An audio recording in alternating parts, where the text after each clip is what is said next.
학부모 모임은 끝났지만 복도의 공기는 이상하게 뜨겁게 달아올라 있었다. 나는 회의록을 가방에 넣으며 뒤돌아봤다.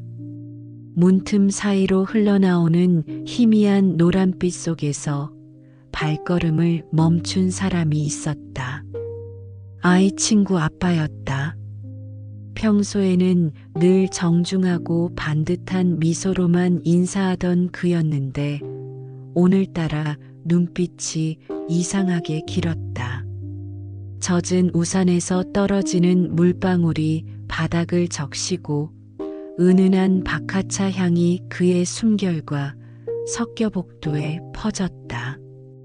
대화는 하찮은 날씨 얘기에서 시작됐다.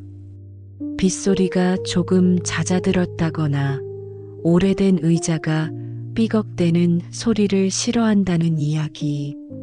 사실 별것 아닌데도 그 순간만큼은 이상하게 의미를 가졌다. 사람은 본능적으로 안다. 말하지 않아도 호흡의 길이가 서로 맞아떨어질 때 만들어지는 가느다란 정적.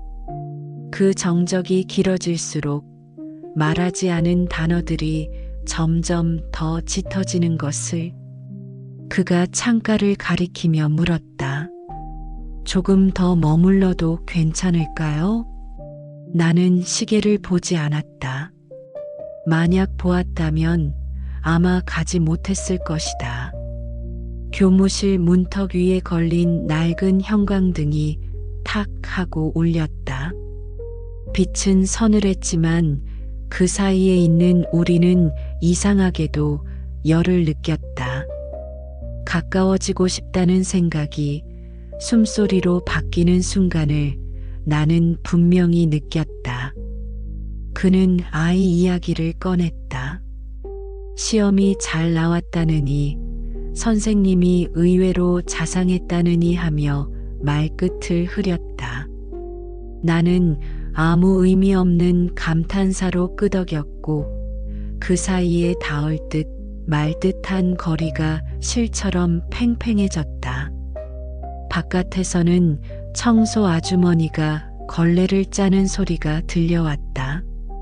물의 냄새는 보통 모든 흔적을 지워버리는데 오늘은 오히려 기억을 선명하게 만들었다. 나는 문을 살짝 닫았다. 닫히는 소리가 복도 끝에 메아리처럼 울렸다. 그가 고개를 기울이며 나를 바라봤다.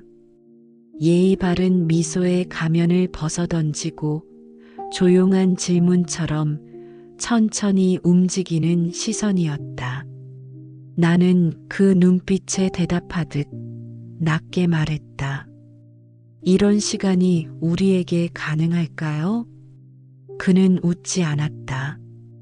대신 손가락으로 공중에 작은 원을 그렸다. 말 대신 이미 둘 다 눈치채고 있던 금지된 문장을 표시하듯. 나는 알았다.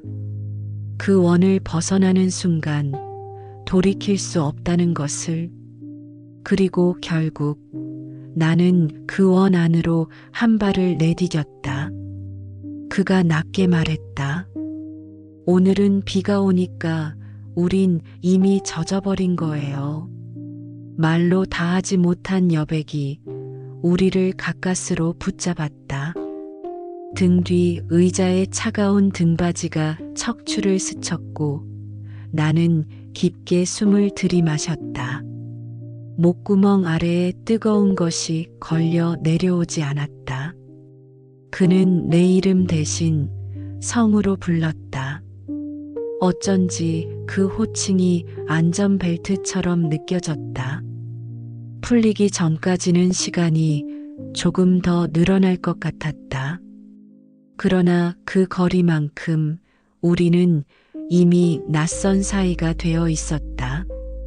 창밖에서는 커튼이 바람에 흔들렸다. 흔들리는 베이지색 물결 끝에서 그의 손목뼈가 빛에 닿아 얇게 드러났다. 정직한 선은 숨길 수 없다.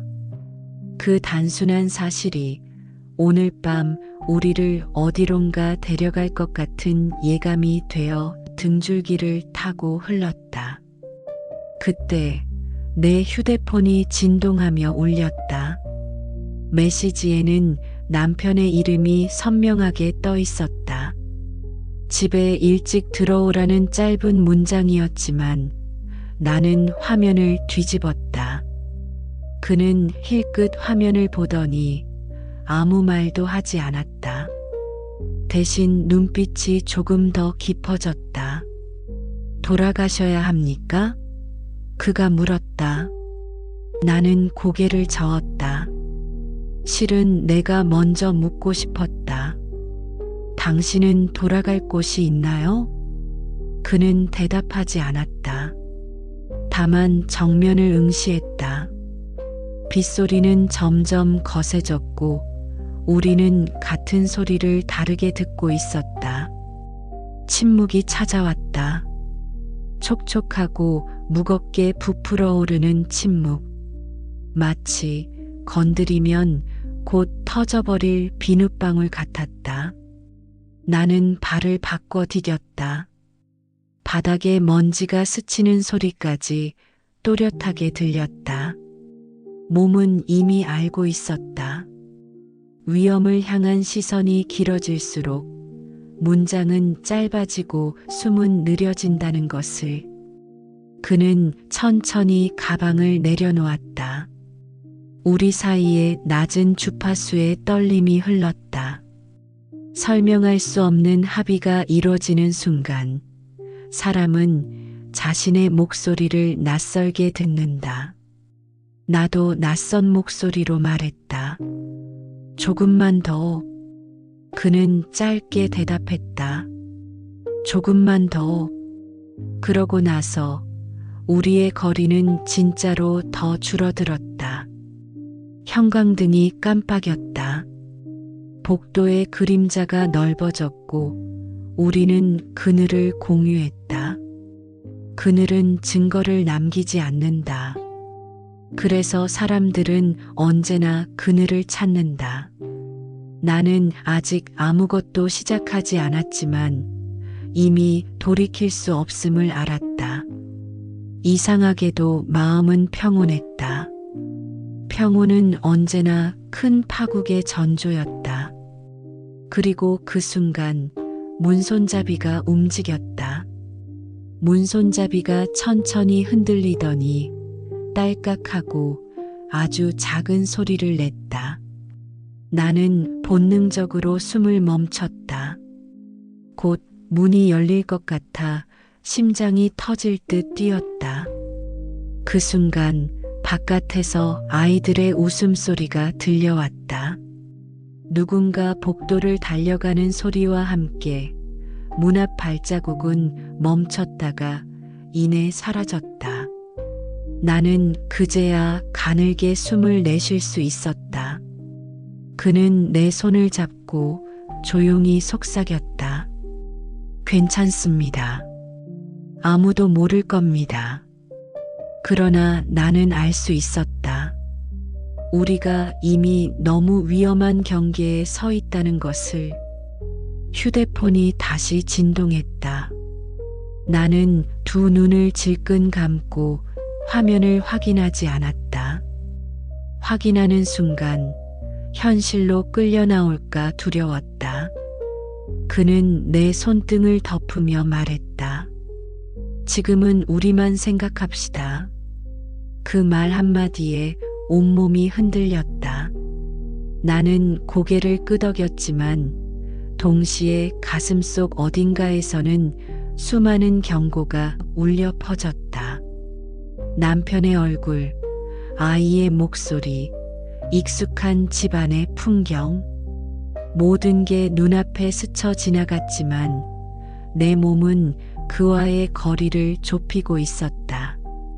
돌아가야 하지 않나요? 내가 힘겹게 물었다.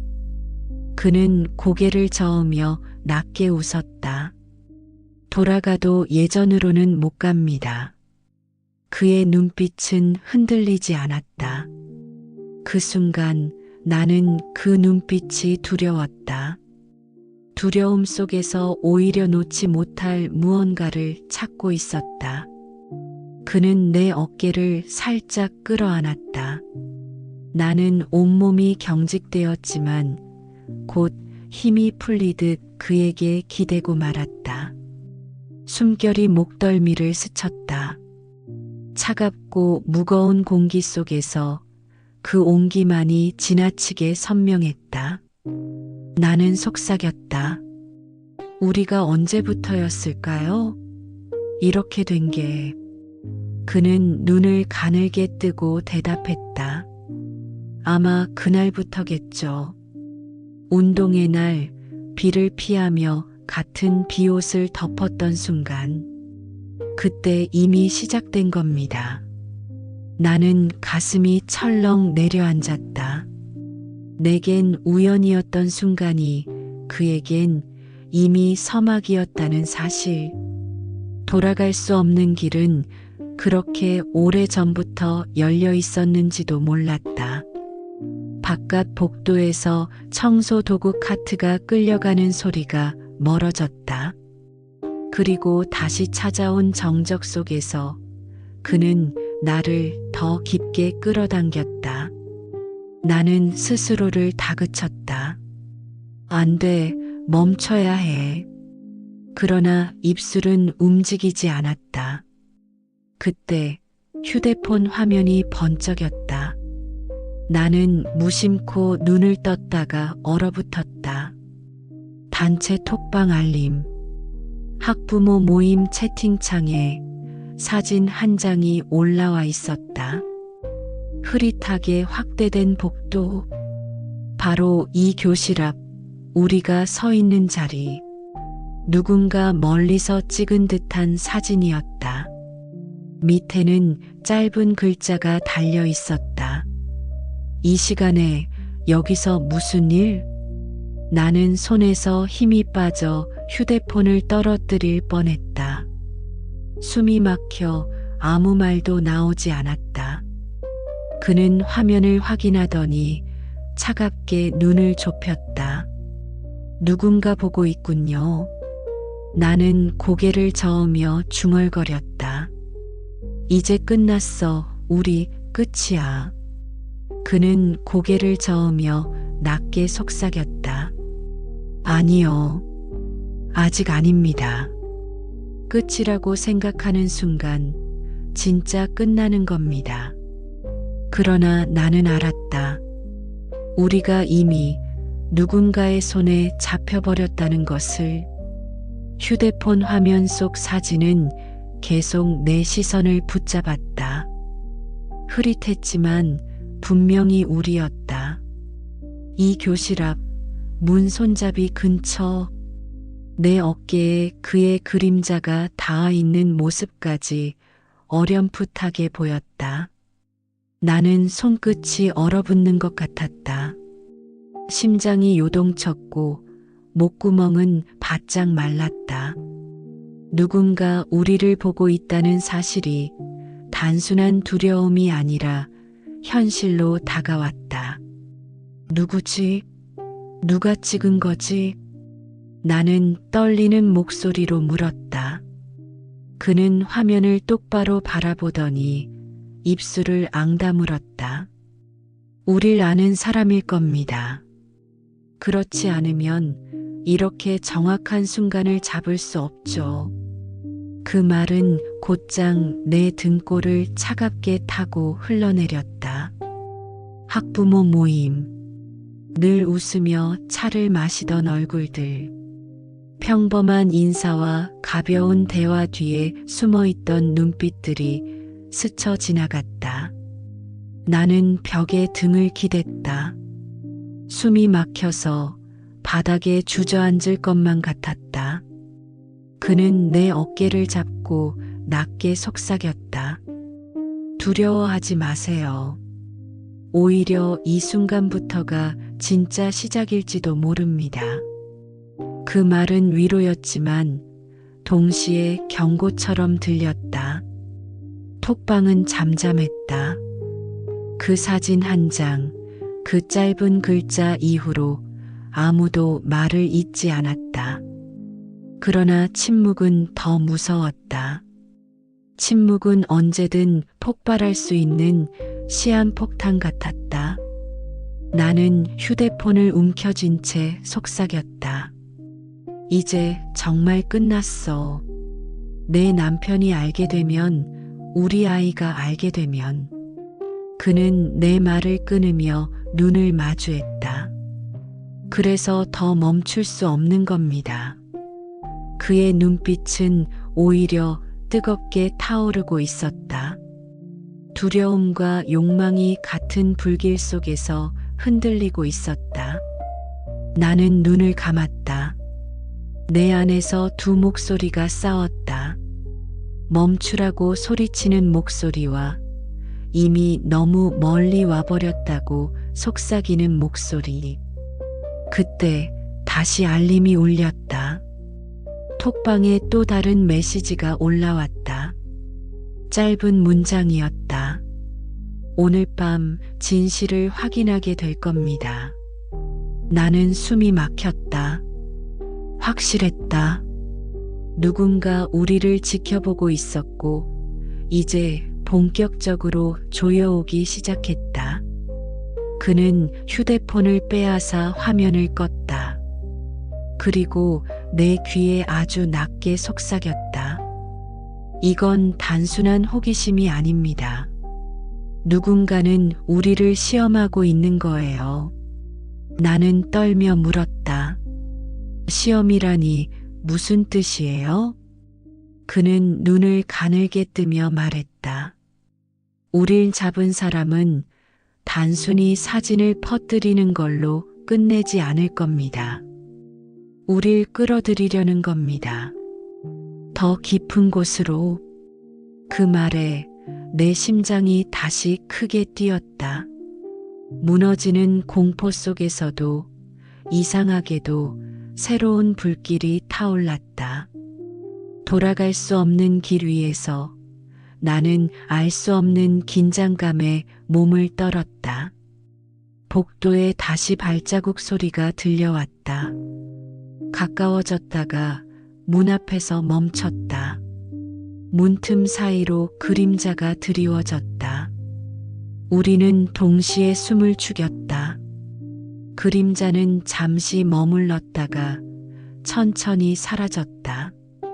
하지만 나는 확신했다.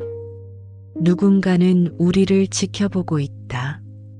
그리고 그 눈은 이제 절대 우리를 놓지 않을 것이다. 나는 창문 쪽을 바라보았다. 어둠 속에서 흔들리는 커튼 사이로 희미한 불빛이 번져 들어왔다. 누군가 우리를 바라보고 있다는 확신은 단순한 상상이 아니었다. 심장이 불규칙하게 뛰었고 목소리는 나오지 않았다. 그는 내 손을 붙잡고 조용히 말했다. 지금 당장은 아무 일 없는 것처럼 행동합시다. 그렇지 않으면 더 깊이 끌려 들어갑니다. 나는 고개를 끄덕였지만 이미 늦었다는 생각이 떠나지 않았다. 톡방은 여전히 조용했다. 그러나 그 침묵이야말로 가장 무서운 대답이었다. 누군가가 이미 우리를 장악했고 이제 언제든 폭로할 수 있다는 사실. 나는 입술을 깨물며 속삭였다. 혹시 학부모 모임 대표일까요? 그 사람 늘 나를 이상하게 보던 눈빛이 있었어요. 그는 잠시 생각하다 고개를 저었다. 아니에요. 대표라면 이렇게 돌려서 하지 않을 겁니다. 누군가는 더 은밀하게 그리고 집요하게 우릴 조여오고 있어요. 그의 말은 차갑고 현실적이었다. 나는 차라리 대표가 맞기를 바랐다. 적어도 그 사람이면 정체라도 알 수 있으니까. 하지만 지금은 그림자뿐이었다. 휴대폰이 다시 울렸다. 이번에는 단체방이 아니라 개인 메시지였다. 번호 저장도 되지 않은 낯선 발신자. 짧은 글자가 화면에 떠 있었다. 오늘 밤 다시 만나. 아니면 모두가 알게 될 거야. 나는 온몸이 얼어붙었다. 그는 메시지를 뚫어져라 바라보다가 한쪽 입꼬리를 비틀며 말했다. 이건 단순한 협박이 아닙니다. 우리를 끌어내려는 신호예요. 나는 힘없이 물었다. 만약 그가 원하는 게 나라면 어떡하죠? 그는 내 어깨를 감싸주며 눈을 마주했다. 그럴 리 없습니다. 설령 그렇다 해도 절대 내버려 두지 않겠습니다.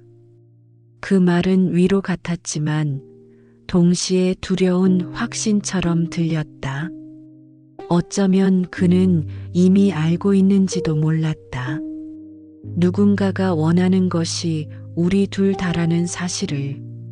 바깥에서 발소리가 다시 들려왔다. 이번에는 확실히 가까웠다.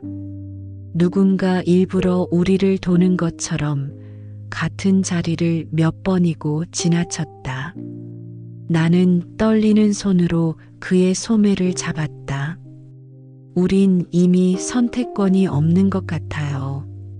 누군가가 우리를 가지고 놀고 있어요. 그는 입술을 굳게 다물었다. 눈빛은 차갑게 빛났고 동시에 이상한 열기가 서려 있었다. 공포와 욕망이 한자리에 얽혀 있었고 나는 그 눈빛에 빠져나올 수 없었다. 그 순간 휴대폰 화면이 다시 켜졌다. 이번에는 사진이었다. 교실 문틈으로 찍힌 우리 둘의 모습. 내가 그의 어깨에 기대고 있는 장면이 고스란히 담겨 있었다. 밑에는 한 줄이 달려 있었다. 거짓말하지 마. 이미 다 봤어. 나는 손끝에서 힘이 빠졌다. 휴대폰이 바닥에 떨어지며 둔탁한 소리를 냈다. 그는 급히 허리를 굽혀 집어들고는 이를 악물었다. 이제 분명해졌군요. 우릴 누가 가지고 노는지. 하지만 끝까지는 절대 내버려 두지 않을 겁니다. 나는 떨리는 목소리로 물었다. 우린 어떻게 해야 하죠? 그는 낮게 속삭였다. 이제 곧 알게 될 겁니다. 아주 곧. 방 안 공기가 더 뜨거워졌다. 나는 숨을 내쉴 때마다 목이 타는 것 같았다. 그리고 그 순간 등 뒤 창문이 살짝 열리며 바람이 들어왔다. 커튼이 흔들렸고 바람 사이로 들려온 건 분명 발자국 소리였다. 누군가는 바로 창밖에서 지켜보고 있었다. 창문이 흔들릴 때마다 커튼 사이로 들어오는 바람이 내 피부를 스쳤다. 그러나 바람보다 더 생생하게 느껴지는 건 분명히 누군가의 시선이었다. 나는 온몸이 굳어 창문 쪽을 바라보았다. 맞죠? 분명 누군가 있었어요. 나는 떨리는 목소리로 말했다. 그는 잠시 창밖을 노려보다가 조용히 커튼을 닫아버렸다. 그리고 차갑게 속삭였다. 이제는 숨을 곳도 없습니다. 우리를 노리는 사람이 아주 가까이 있다는 증거예요. 휴대폰이 다시 울렸다. 나는 무심코 화면을 들여다보다가 심장이 내려앉는 것을 느꼈다. 새로운 사진. 방금 전 창문 너머에서 찍힌 듯한 우리의 모습. 내가 두려움에 떨며 그에게 매달려 있는 장면이 그대로 담겨 있었다. 밑에는 짧은 문장이 달려 있었다. 좋아, 이제 인정하지? 나는 비명을 지를 뻔했다. 누군가가 단순히 멀리서 관찰하는 게 아니라 바로 곁에서 지켜보고 있었다. 숨결이 닿을 만큼 가까운 거리에서 그는 내 손에서 휴대폰을 빼앗아 들고 이를 악물었다. 놈은 우릴 조종하려는 거예요. 공포에 빠뜨려서 결국 원하는 걸 받아내려는 거죠. 나는 눈물을 삼키며 물었다. 그럼 원하는 게 뭘까요? 그는 대답하지 않았다. 대신 내 손목을 잡고 방안을 서성였다. 그의 손길은 뜨겁고 단단했지만 동시에 불안정하게 떨리고 있었다. 밖에서는 아직도 발자국 소리가 이어졌다. 복도를 지나가는 듯 하다가 문 앞에서 멈추고 다시 멀어지는 소리. 마치 고양이가 먹잇감을 가지고 놀 듯 우리를 시험하는 것 같았다. 그는 낮은 목소리로 말했다. 오늘 밤 분명히 더 강한 신호가 올 겁니다. 그리고 우린 그 순간 선택해야 해요. 나는 그의 어깨에 매달린 채 속삭였다. 무슨 선택이요? 그는 잠시 눈을 감았다가 다시 나를 바라봤다. 우릴 지켜보는 자의 조건을 받아들이거나 아니면 파멸을 감수하거나. 그 말은 내 뼛속까지 스며들었다. 조건. 그 단어만으로도 이미 내 심장은 무너져 내렸다. 조건이 무엇인지 아직 듣지도 않았는데도 본능적으로 알 수 있었다. 그건 분명히 나 자신일 거라는 걸. 나는 고개를 저으며 뒷걸음질 쳤다. 안 돼, 절대 그럴 수 없어. 그는 다가와 내 양 어깨를 잡았다. 당신 잘못이 아닙니다. 우린 함정에 걸린 거예요. 하지만 빠져나올 길은 분명 있을 겁니다. 그 순간 다시 알림이 울렸다. 이번에는 영상이었다. 재생 버튼을 누르자 화면이 열렸고 나는 숨을 멈췄다. 교실 창문 너머로 찍힌 영상. 우리가 서로를 마주보고 서 있는 모습이 그대로 담겨 있었다. 그리고 영상 마지막에는 낯익은 목소리가 낮게 흘러나왔다. 내가 원하는 건 간단해. 너희 둘 중 하나가 무너지는 것. 나는 휴대폰을 떨어뜨렸다. 온몸이 떨리고 손발이 얼어붙었다. 그는 곧장 휴대폰을 집어들고 화면을 꺼버렸다. 방 안 공기가 무겁게 가라앉았다.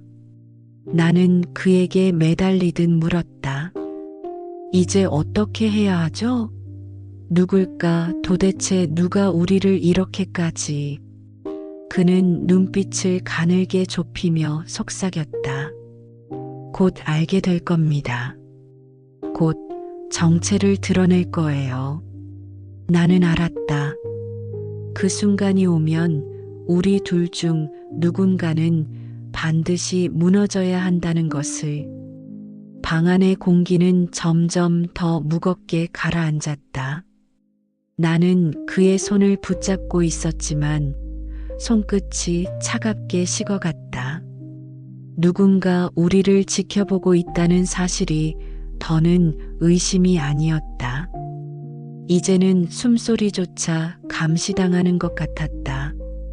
그는 나를 바라보며 낮게 말했다. 우릴 시험하는 겁니다. 누가 먼저 무너질지 그걸 보고 싶어 하는 거예요. 나는 떨리는 목소리로 되물었다. 그럼 그 시험에 우리가 져버리면? 그는 잠시 눈을 감았다가 답했다. 모든 게 끝나겠죠. 아이도, 남편도, 그리고 당신도. 나는 눈물이 고여 시야가 흐려졌다. 머릿속에서 수많은 장면이 교차했다. 아이의 웃음소리, 남편의 무심한 얼굴, 그리고 지금 내 앞에 서 있는 이 남자의 뜨거운 시선. 모두가 뒤엉켜 도망칠 길을 막았다. 휴대폰이 다시 진동했다. 나는 손을 떨며 화면을 확인했다. 새로운 메시지. 오늘 자정 선택해. 아니면 내가 선택하지. 짧은 글자였지만 가슴을 찌르는 칼날 같았다. 나는 그에게 휴대폰을 내밀며 속삭였다. 이건 우리 둘만의 일이 아니에요. 누군가가 우리를 완전히 가지고 놀고 있어요. 그는 휴대폰을 뺏듯 쥐고 이를 악물었다. 놈이 원하는 게 뭔지 이제 분명해졌습니다. 우릴 파멸시키거나 아니면 그 전에 더 깊은 것을 원하거나. 나는 숨이 막혔다. 더 깊은 것. 그 말은 단순한 협박이 아니라 내가 이미 두려워하던 것을 떠올리게 했다. 그는 내 어깨를 감싸며 눈을 마주했다. 하지만 아직 늦지 않았습니다. 우린 방법을 찾아낼 수 있어요. 조건을 바꾸게 만들 수도 있습니다. 나는 고개를 저었다. 아니요. 조건은 이미 정해져 있어요. 나를 원한다면 나는 더 이상 숨을 곳이 없어요. 그의 눈빛이 흔들렸다. 한순간 차갑게 식었던 눈동자가 곧 불길처럼 타올랐다. 그렇다면 내가 대신 무너져 드리겠습니다. 놈이 원하는 게 당신이라면 내가 그 앞에 먼저 나서겠습니다. 나는 손으로 그의 입술을 막으며 고개를 저었다. 안 돼요. 그렇게 하면 우리 둘 다 끝이에요. 그 사람은 절대 멈추지 않을 거예요. 당신이든 나든 누군가가 파멸하는 걸 보고 싶어 하는 거예요. 침묵이 흘렀다. 창문 너머로 바람이 불었고 커튼이 흔들리며 방 안에 긴 그림자를 드리웠다. 그 그림자 속에서 나는 누군가가 미소 짓고 있는 듯한 환영을 보았다. 갑자기 문 밖에서 소리가 났다. 누군가 발로 문을 툭 차고 지나가는 듯한 둔탁한 소리. 나는 비명을 삼키며 벽에 붙었다. 그는 곧장 문 앞으로 다가가 손잡이를 움켜쥐었지만 열지 않았다. 대신 차갑게 속삭였다. 놈이 우리를 더 조여오는군요. 자정까지 기다리지 않겠다는 뜻일지도 모릅니다. 나는 몸을 떨며 물었다. 그럼 우린 어떻게 해야 하죠? 그는 천천히 고개를 들어 나를 바라봤다. 그 눈빛은 어둡고 동시에 결의에 차 있었다. 이제 도망칠 수 없습니다. 우리 둘 중 누군가의 선택이 필요합니다. 하지만 절대 내가 먼저 당신을 버리게 두진 않겠습니다. 나는 숨이 막혀 아무 말도 할 수 없었다. 머릿속에서는 자꾸만 자정이라는 단어가 맴돌았다. 그리고 그 시간이 다가올수록 우리 앞에 놓인 그림자는 점점 더 길어졌다. 자정이 다가올수록 방 안 공기는 점점 더 무겁게 짓눌렀다. 나는 손끝으로 시계를 붙잡듯 바라보며 초침이 움직일 때마다 숨이 막혀왔다. 그는 창가에 서서 바깥을 노려보고 있었다. 어둠 속 골목길, 가끔 지나가는 그림자가 어른거렸지만 누구인지 알 수 없었다. 곧 올 겁니다. 그의 목소리는 단호했지만 떨림이 숨어 있었다. 나는 의자에 주저앉아 두 손으로 얼굴을 감싸쥐었다. 무섭습니다. 우리가 무슨 짓을 한 건지 이제 대가를 치르는 건 아닐까요? 그는 돌아서서 내 앞에 섰다. 대가는 이미 시작됐습니다. 하지만 끝낼 권리는 아직 우리에게 있습니다. 그 순간 휴대폰이 울렸다. 알림은 단 한 줄이었다. 창문을 열어라. 나는 얼어붙었다. 그는 망설임 없이 커튼을 젖히고 창문을 열었다. 차가운 공기가 들이닥쳤고 어둠 속에서 무언가가 바닥에 떨어졌다. 작은 흰 봉투였다. 그는 봉투를 주워 열었다. 안에는 사진 몇 장이 들어 있었다. 우리가 복도에서 마주 서 있던 장면, 내가 그의 어깨에 기댄 모습, 그리고 방금 전 창가에서 두려움에 떨던 모습까지. 누군가 바로 이 순간까지도 우리를 찍고 있었다. 사진 아래에는 짧은 글자가 적혀 있었다.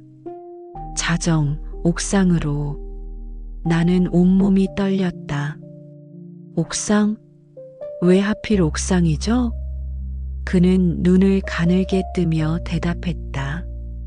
사람을 몰아세울 때 가장 높은 곳으로 끌어올리는 법이죠.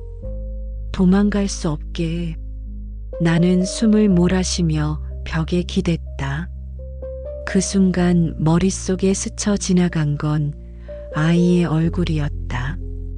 만약 이 모든 게 폭로된다면 내 아이는 학교에서 어떤 시선을 견뎌야 할까? 남편은 어떤 얼굴로 나를 바라볼까? 나는 주저앉아 눈물을 흘렸다. 그는 내 옆에 무릎을 꿇고 내 손을 감쌌다. 지금 선택해야 합니다.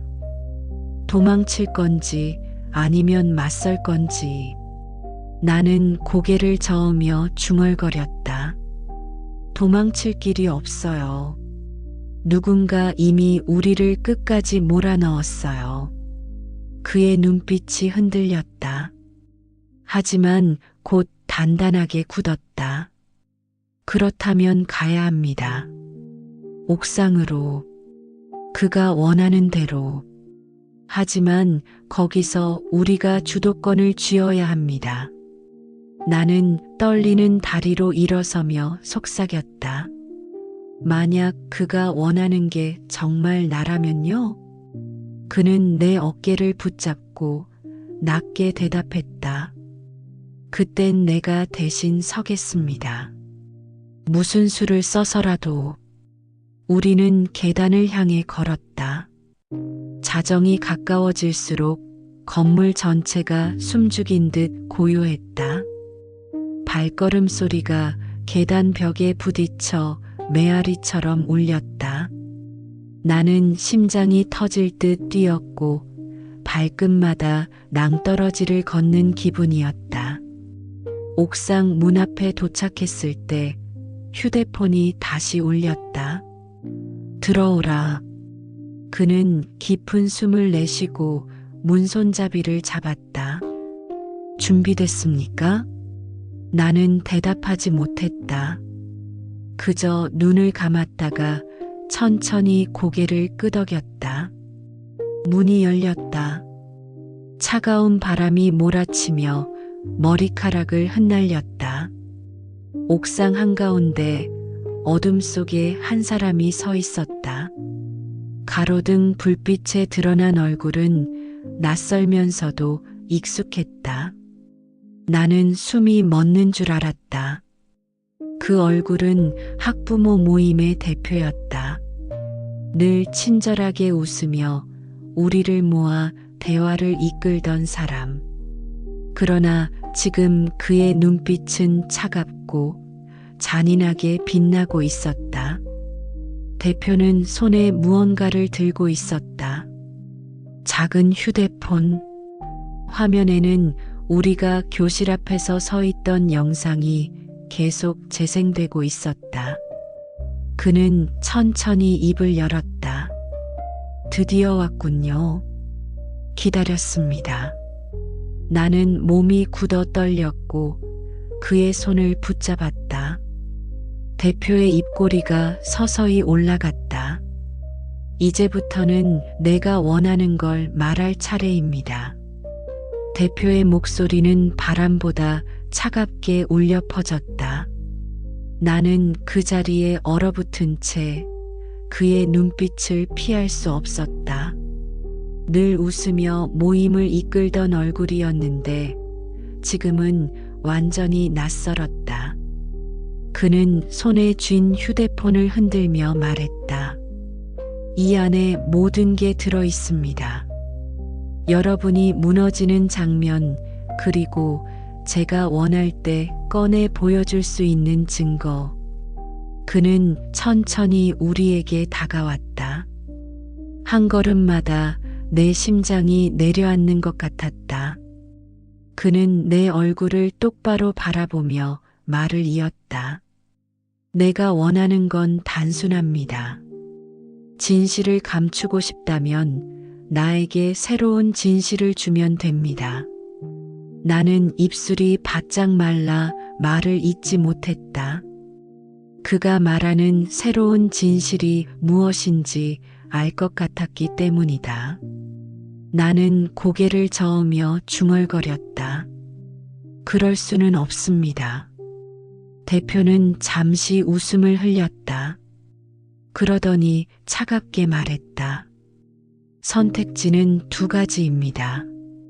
당신이 내 앞에 서든가 아니면 당신 아이가 내 앞에 서게 되든가. 그 말에 나는 눈물이 터져 나왔다. 아이에게는 손대지 마세요. 제발. 대표는 비웃듯 고개를 저었다. 그럼 당신이 나와 함께 해야겠죠. 간단하지 않습니까? 그때 그가 앞으로 나섰다. 내 앞을 막아서며 대표를 향해 날카롭게 외쳤다. 그녀는 안 됩니다. 조건이 뭐든 내가 대신하겠습니다. 원하는 게 복수든 욕망이든 다 나를 향하게 하십시오. 대표는 고개를 갸웃하며 그를 바라봤다. 용감하군요. 하지만 내가 원하는 건 당신이 아니에요. 당신은 그저 배경일 뿐이죠. 나는 온몸이 무너져 내렸다. 대표의 시선은 줄곧 나에게 꽂혀 있었다. 차갑고 집요하고 벗어날 수 없는 시선. 마치 내가 이미 그의 소유가 된 것처럼.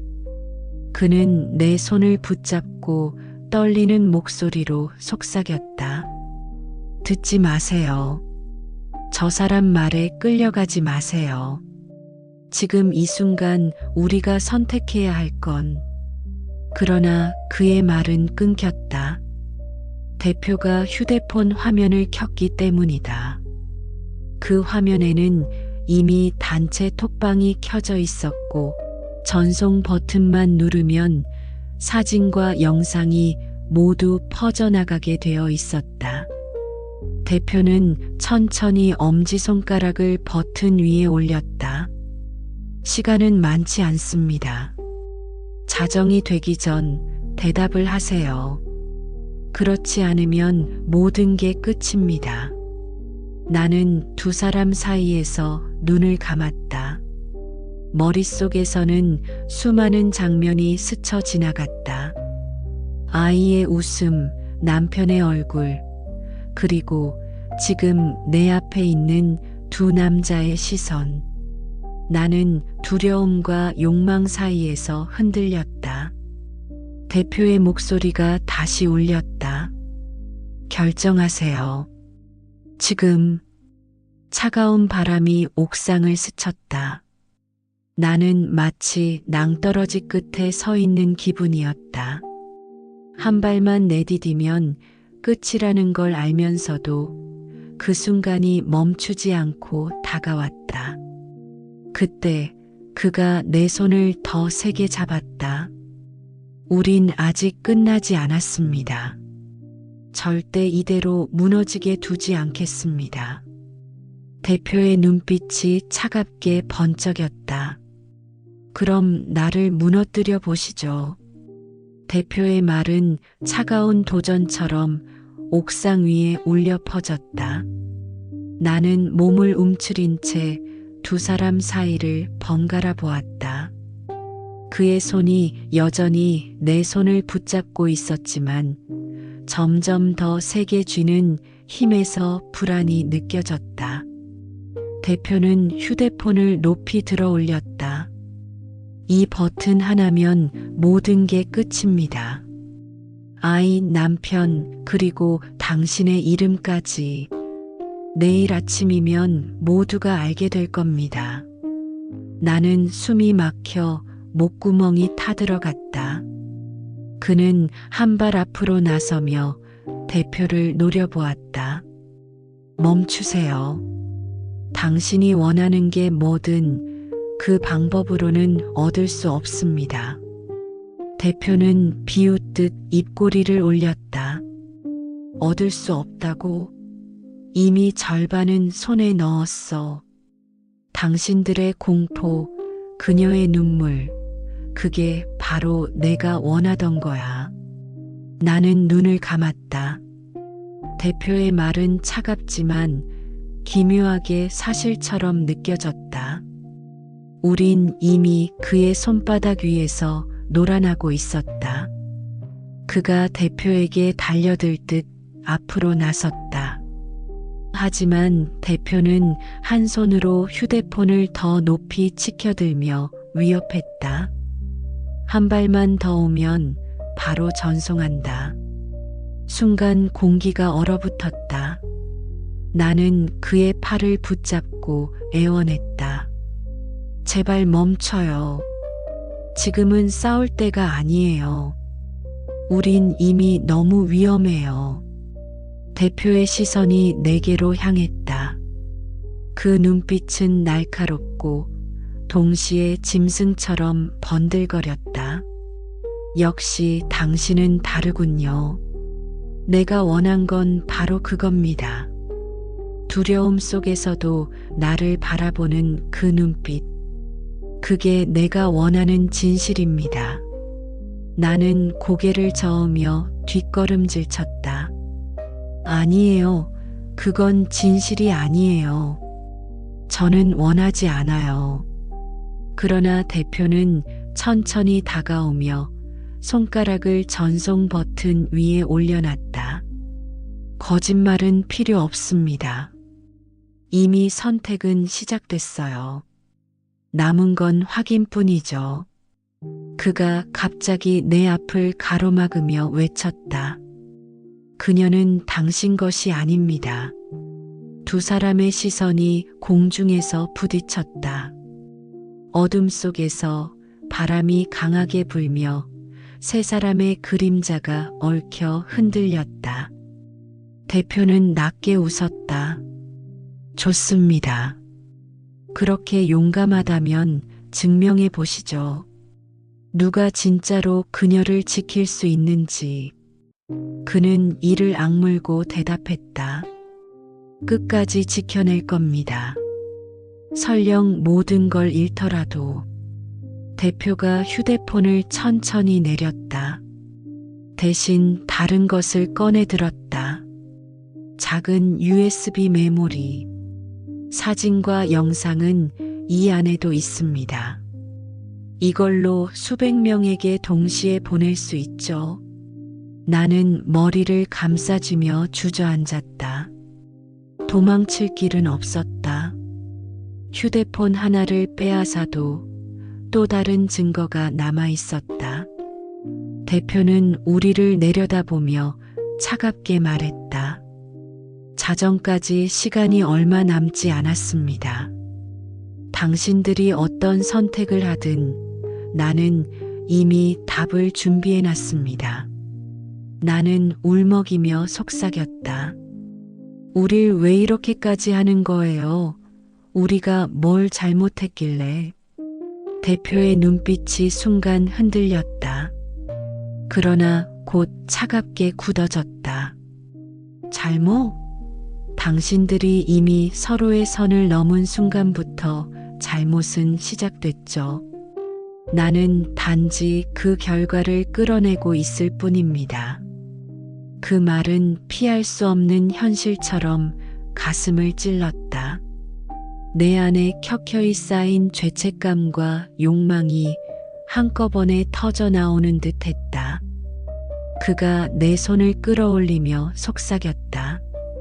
지금 선택하지 않으면 우리 둘 다 끝입니다. 당신이 결정해야 해요. 나는 눈물이 번진 시야로 두 사람을 번갈아 바라봤다.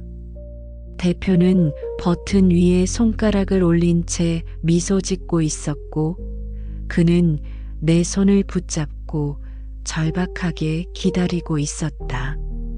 그리고 자정까지 남은 시간은 단 몇 분뿐이었다. 자정까지 남은 시간은 단 몇 분. 초침이 한 칸씩 움직일 때마다 심장은 더 크게 고동쳤다. 옥상 위 바람은 차갑게 불어왔고 세 사람의 그림자는 서로 얽혀 흔들렸다. 대표의 손가락은 여전히 전송 버튼 위에 떠 있었다. 그의 눈빛은 집요하고 차가웠다. 마지막입니다. 지금 대답하세요. 아니면 내가 선택하겠습니다. 나는 무릎이 풀려 바닥에 주저앉았다. 눈물이 흘러내렸지만 멈출 수 없었다. 그는 나를 붙잡고 간절히 속삭였다. 결정하지 마세요. 저 사람이 원하는 대로 하면 우린 끝납니다. 버텨야 합니다. 나는 흔들리는 눈빛으로 그를 바라봤다. 그러나 대표의 목소리가 더 크게 파고들었다. 끝은 이미 정해졌습니다. 다만 누가 먼저 무너질지 그 선택만 남았을 뿐이죠. 휴대폰 화면에 전송 아이콘이 붉게 빛났다. 나는 본능적으로 외쳤다. 안 돼요. 그 순간 그는 대표에게 달려들었다. 휴대폰을 빼앗으려는 듯 손을 뻗었다.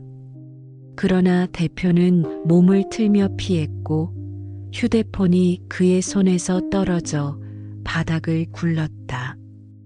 짧은 침묵. 그리고 화면이 켜지며 자동으로 영상이 재생되기 시작했다. 그 화면 속에는 우리가 교실에서 서로를 바라보던 모습, 창가에 서서 가까워지던 순간, 그리고 지금 옥상에 올라온 모습까지가 고스란히 담겨 있었다. 모두가 지켜보고 있다는 듯 무자비하게. 대표는 천천히 USB를 흔들며 웃었다. 한 개를 막아도 다른 길은 언제든 열립니다. 선택하지 않는다는 건 곧 내가 선택한다는 뜻이죠. 나는 절망 속에서 눈을 감았다.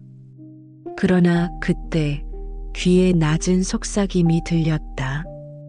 그의 목소리였다. 지금입니다. 내가 막겠습니다. 당신은 도망치세요. 나는 눈을 뜨고 고개를 저었다. 아니에요. 이제 우리 둘 중 누군가가 끝나야만 해요. 대표가 전송 버튼을 누르려는 순간 나는 본능적으로 앞으로 뛰었다. 내가 아닌 그를 지키기 위해. 대표의 손목을 붙잡았고 휴대폰이 공중에서 튀어올라 바닥으로 떨어졌다. 순간 화면이 꺼졌다. 그러나 USB가 여전히 대표의 주머니 안에 있었다. 대표는 이를 갈며 나를 노려봤다. 결국 선택했군요. 하지만 잘못된 선택입니다. 당신은 이제 스스로를 무너뜨렸어요. 그가 다시 주머니에 손을 넣으려는 순간 그가 달려들어 대표를 밀쳤다. 세 사람의 몸이 옥상 가장자리로 몰려갔다. 발밑에 난간이 흔들리고 바람이 더욱 거세게 몰아쳤다. 대표는 웃으며 비명을 지르듯 외쳤다. 무너지는 건 당신들이에요. 나를 막을 수는 없어요. 그리고 다음 순간 몸들이 뒤엉킨 채 난간을 넘어갔다. 짧은 비명, 그리고 공기를 가르는 소리. 모든 게 순식간에 끝났다. 나는 바닥에 쓰러진 채 멍하니 난간을 바라봤다. 손끝에는 아직 그의 체온이 남아 있었다. 그러나 옥상 아래로는 어둠만이 가득했고 아무것도 보이지 않았다. 휴대폰은 바닥에 멈춰 있었다. USB도 대표도 그도 사라진 뒤였다. 자정의 종소리가 멀리서 울려 퍼졌다. 나는 눈물을 흘리며 속삭였다. 끝난 걸까 아니면 이제 시작일까?